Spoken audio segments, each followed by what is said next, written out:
Die Fabel von den Silberfischen. Eigentlich ist das keine richtige Geschichte über Silberfische, aber ich habe sie ein bisschen umgedichtet. Im Original sind es ein paar kleine andere Insekten, die im Keller leben. Aber servertechnisch habe ich natürlich die Geschichte hier etwas angepasst. Jetzt kontrolliere ich gerade nur noch kurz die Fackel, nicht, dass wir plötzlich im Dunkeln sind. Ja, das wäre schlecht. Ja, ich leg mal noch ein paar Sachen noch nach. So. Genau. Ich hoffe, du hast dein Auto gegen etwaige Bambis gesichert. Ja, nur der Kofferraum, aber den höre ich hoffentlich. Ja, ich guck mal ein bisschen mit rüber. Jo, danke. Also, in einem feuchten Kellerloch, da lebte eine Kolonie von Silberfischen. Und sie waren viele, sie waren flink und sie waren überzeugt, unsichtbar zu sein.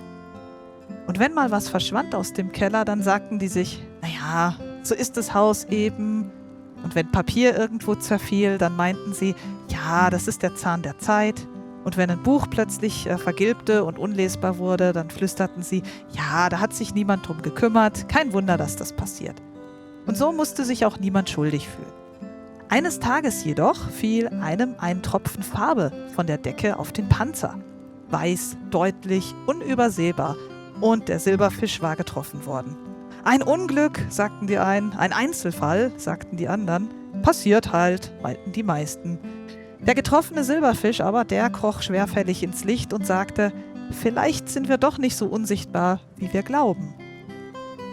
Die Kolonie wurde langsam unruhig. Man redete durcheinander, man suchte Schuldige untereinander im Haus, im Wetter.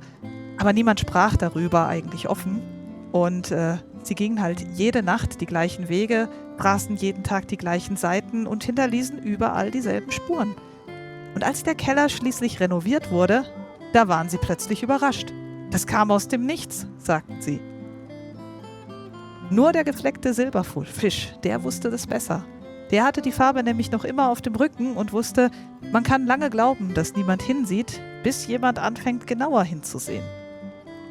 Und wer Verantwortung immer dem Zufall zuschreibt, der wird oft von Konsequenzen überrascht. Wow. Ich find's krass, diese Geschichten haben so richtig so eine Pointe. Ja, das sind Fabeln. Die müssen so sein. Das ist richtig cool.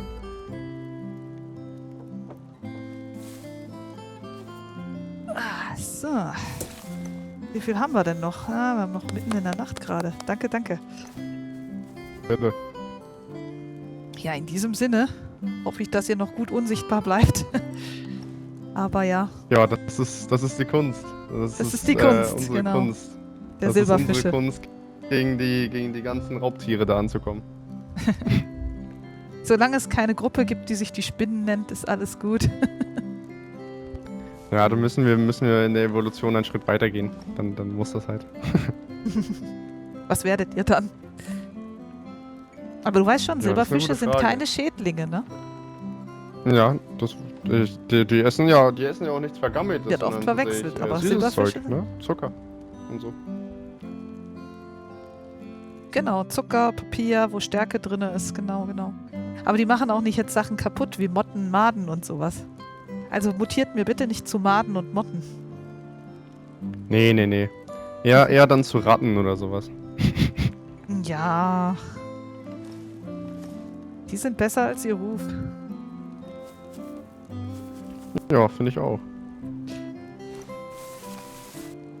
Ja, jo, alles klar. Tschüss. Danke für die Gesellschaft. Ich danke. Tschüss.